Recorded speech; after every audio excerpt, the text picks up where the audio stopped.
बिस्मिल्लाहिर्रहमानिर्रहीम अस्सलाम वालेकुम। आज की जो रेसिपी है जी वो बहुत ही इजी है और सिर्फ चंद चीज़ों से तैयार होने वाली है। वो है जी अंडे प्याज का सालन।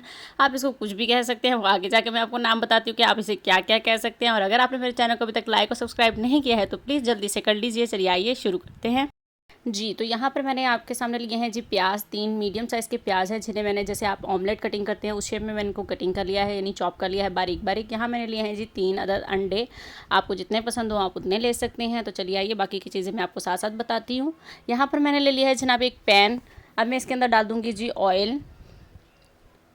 ऑयल की क्वांटिटी आप अपने हिसाब से रख सकते हैं, कितना आपको चाहिए और कितना आप कम खाते हैं, कितना ज़्यादा खाते हैं। वैसे तो कम ही खाना चाहिए जितना महंगा है जी। ऑयल हमारा यहाँ पर गर्म हो गया। अब मैं इसके अंदर डाल रही हूँ 1 टेबल स्पून के करीब चॉप किया हुआ लहसुन। आप पेस्ट भी डाल सकते हैं लेकिन चॉप करके डालेंगे तो बहुत अच्छा टेस्ट आने वाला है जी। तो यहाँ हम इसे 1 मिनट के लिए फ्राई कर लेंगे। बहुत ही झटपट, या आप नाश्ता में कोई सालन ना हो तो ये फटाफट से रखें और फटाफट से बना लें आप इसको। बहुत से लोग इनको बनाते भी होंगे लेकिन हर एक का अपना तरीका होता है बनाने का। यहाँ पर ये लहसुन 1 मिनट के लिए फ्राई हो चुका है। अब मैंने इसके अंदर डाल दिया है जी प्याज चॉप किया हुआ। अच्छी तरह से हम साफ़ कर लेंगे बर्तन को जी। तो अब मैं यहाँ पर इसको कर लूँगी जी सौते करना है। हमने इसका कोई कलर चेंज नहीं करना, ना ही हमने इसको ब्राउन करना है, ना ही हमने लाइट गोल्डन करना है। इसको बस हमने सिर्फ सौते करना है 2 से 3 मिनट के लिए जी। तो प्याज हमारे यहाँ पर सौते हो चुके हैं, नरम हो चुके हैं। अब मैं इसके अंदर डाल दूँगी जी पाउडर मसाले, जिसमें गया है जी नमक, पिसा धनिया, कुटी लाल मिर्च, पिसी लाल मिर्च, हल्दी, पेपरिका पाउडर। सारे मसाले डाल के हम इसको कर लेंगे अच्छी तरह से मिक्स। यहाँ पर गया है जी ज़ीरा। इसकी जितनी भी क्वांटिटी होगी वो सब आपको इंग्रेडिएंट्स और इसकी क्वांटिटी सब डिस्क्रिप्शन बॉक्स में भी मिल जाएगी। अब हम कर लेंगे इसको अच्छी तरह से मिक्स। अब मैंने इसके अंदर डाल दिया थोड़ा सा पानी ताकि मसाला हमारा सॉफ्ट रहे।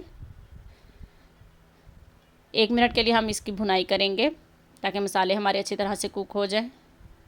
अब मैं इसके अंदर शामिल कर दूंगी जी हरी मिर्चें। 2 से 3 मैंने बारीक कट कर हरी मिर्चें शामिल की हैं। अब हमने इसको कर लेना है 2 साइड पे डिवाइड कर लिया है मैंने, थोड़ा सा मसाला उधर थोड़ा सा मसाला इधर। अब मैं इसके अंदर शामिल कर दूंगी जी 3 अदद अंडे। ये देखिए जी, इस तरह से आपने अंडे शामिल कर लेने हैं। थोड़ा से कुछ सेकंड के लिए इसको आपने छोड़ देना है और फिर इस तरह से मसाला आपने इसके अंदर मिक्स करना है और फिर ऊपर से जर्दी को इस तरह से तोड़कर मिक्स कर देना है जी। तो ये मैं इस तरीके से बनाती हूँ। तो ये बहुत ही मज़े का बनता है और अंडा वो ऑमलेट की तरह नहीं बनता है, बहुत अच्छा सा टेस्ट आता है इस तरह से। बहुत सारे लोग इसको अंडे प्याज का सालन बोलते हैं, कोई अंडे की भुर्जी कहता है, कोई इसको खागीना बोलता है। हर किसी का एक अपना तरीका होता है, लेकिन हमारे यहाँ तो सिर्फ इसको अंडे प्याज का सालन या कभी कभी इसको अंडे की भुर्जी कहा जाता है जी। तो अब मैं इसको कवर कर देती हूँ सिर्फ 2 मिनट के लिए जी। तो यहाँ पर 2 मिनट हो चुके हैं, आप चेक कर लेते हैं। ये देखिए जी, अल्हम्दुलिल्लाह जी, हमारा सालन यहाँ पर तैयार हो चुका है। कितना मज़े का लग रहा है ये देखिए जी। ना प्याज अलग है ना अंडा अलग है, सब एक दूसरे के साथ यकजान हो चुके हैं और ये कितने मज़े के लग रहे हैं। अब मैं इसके अंदर कुछ भी शामिल करने वाली नहीं हूँ, सिर्फ़ और सिर्फ इसके अंदर जाएगा जी हरा धनिया, ताकि ये और ज़्यादा मज़े का लगे और अच्छा लगे दिखने में।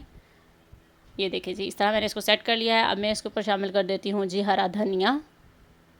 अगर आपने मेरे चैनल को अभी तक लाइक और सब्सक्राइब नहीं किया है तो प्लीज़ जल्दी से सब्सक्राइब करें। तो चलें अब हम इसको एक प्लेट में निकालते हैं। ये कितना मज़े का लग रहा है, तैयार हो चुका है जी जनाब। तो ये है जी इसकी फ़ाइनल लुक, आप देख सकते हैं कि कितना मज़े का लग रहा है और उम्मीद करती हूँ कि आप इसको ज़रूर बनाएंगे और मेरे चैनल को सब्सक्राइब कर दें, लाइक करें।